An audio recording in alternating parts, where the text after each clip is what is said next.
Okay, good morning everyone. I hope you had a great weekend and you're ready to get going again on your flowmotion project. I'm just going to walk you through this one more time. I think I can show you a few more things, and I promise to have a video for those of you that may have missed the initial tutorial, or if you just need to have a reference to go back to it again. When you go into Photoshop, the first thing you should do is go up to the top and click on timeline. So you have the timeline reference at the bottom of the page. You're going to be creating it's basically a still shot animation with a walking sequence. So I didn't have a lot of video. I didn't have a chance to get pictures of a walking sequence, so I just made my own.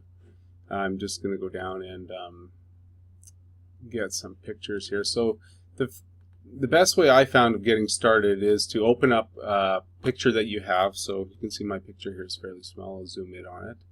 And then after you've done that, go File, New, and say that you want to create a new document from the clipboard, and that will automatically give you the same size as your original picture, and that's where we will add our images to.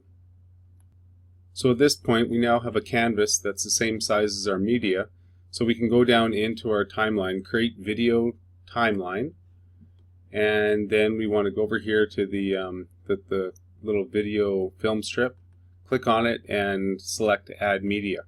Now you're going to go back, find the photos that you took of the walking sequence and select all of them. So select the first one, click down Shift key, select all the ones that you want, and it will automatically move it into your timeline.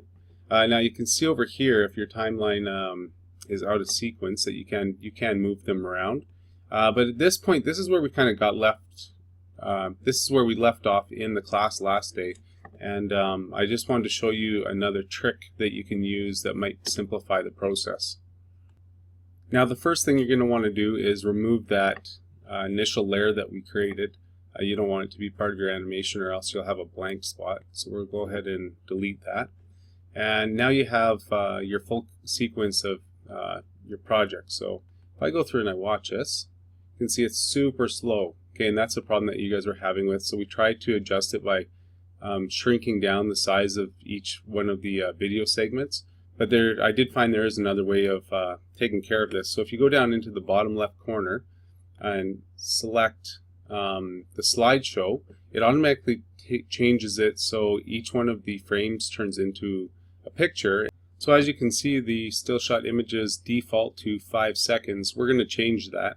So go ahead and select the first photo, click down Shift, select the last photo so we have them all selected, and where the down arrow is, we'll just click on it and change it to 2 seconds. You can play around with this, but I think you're going to be probably happy with decimal 2. Decimal 1 will just give you a faster animation.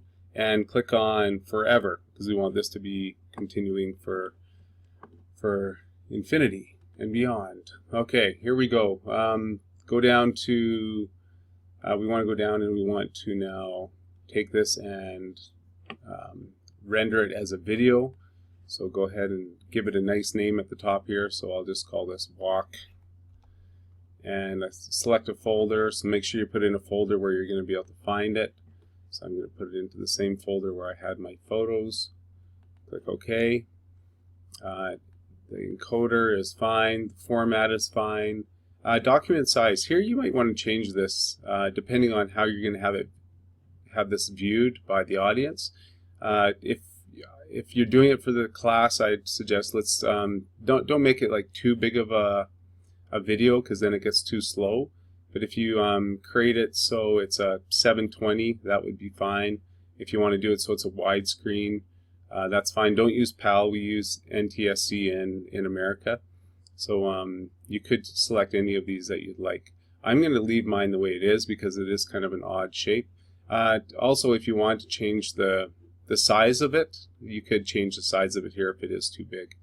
So I'm going to go ahead and click Render, and it's going to go ahead and render the video. I'm going to pause it here, and then you can see the finished project in a moment.